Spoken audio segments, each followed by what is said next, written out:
you've watched my short videos, you've seen this kitchen island in almost every single cooking video that I do.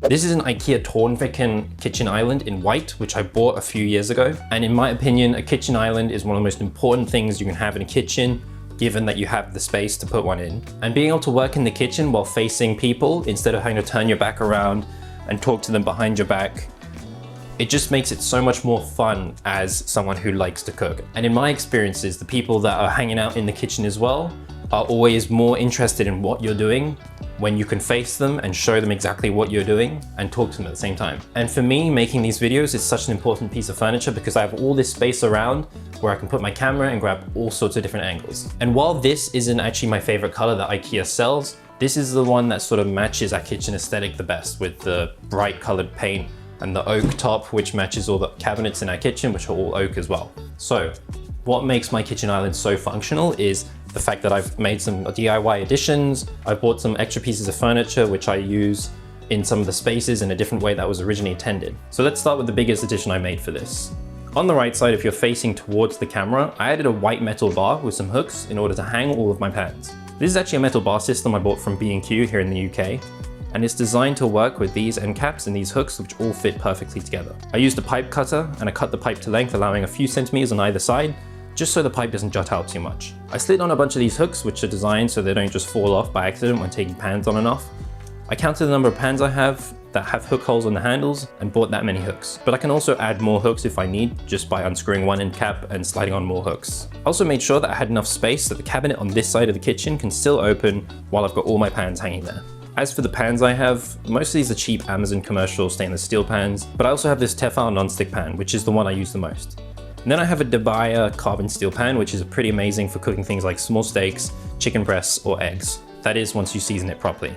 And then some cheaper, smaller non-stick pans that are kind of like beta pans when me or any of my siblings don't want to bother with the special care required for things like carbon steel pans. Then moving to the other side of the kitchen island, I added this little IKEA towel rack to this side. Originally this towel rack was made from unpainted bamboo wood, which was nice, but it didn't really match the overall vibe of this island.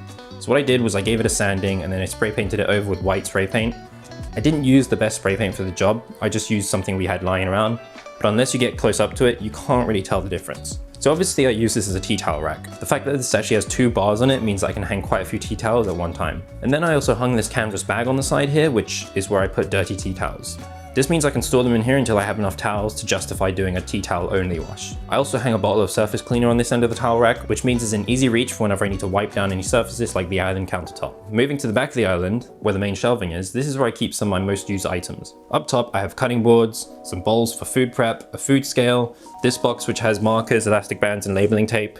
And then most importantly, I have this first aid kit here, just in case I get a boo-boo, and then also everyone else in the house knows this is here too, in case they get a boo-boo too. In the bottom shelf is where I keep pots and pans that don't have a hook hole or are too big to put on a hook. So this is things like big pots, woks, pots that don't have hooks on them. I also keep some oven pans in here too. I like to keep these here because they're right opposite the cooktop and oven, which is basically the only place they're ever used, and it just means they're easy and fast to get to whenever you need them. Moving to the front of the kitchen island, the original intention for this space was actually as a space for some bar stools, so you can also use this island as seating space. But to be honest, this island's too small to be used as a kitchen breakfast bar, so instead I use this as storage.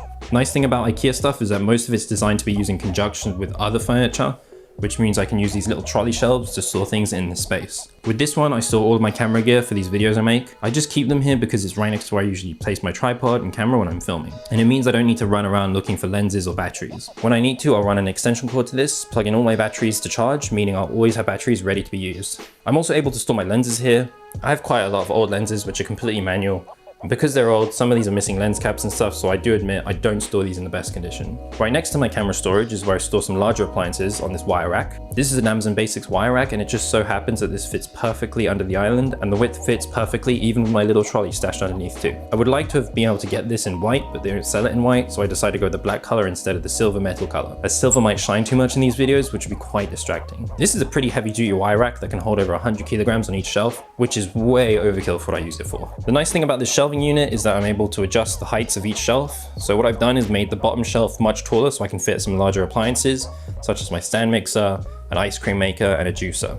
On the top shelves, I used to have some boxes to store some miscellaneous objects, but now I use it as a place to store some cookbooks and notepads, along with some smaller appliances such as a vacuum sealer and a toasty press. That's about everything that I did with this kitchen island, and I'm really happy with how this is at the moment. I don't have any plans to make any upgrades to this just yet, but if I do come up with something, I'll be sure to make a video about it too. And if you enjoyed this video, make sure you hit the thumbs up button, subscribe if you haven't, and leave a comment with any other upgrades I could possibly make to this kitchen island.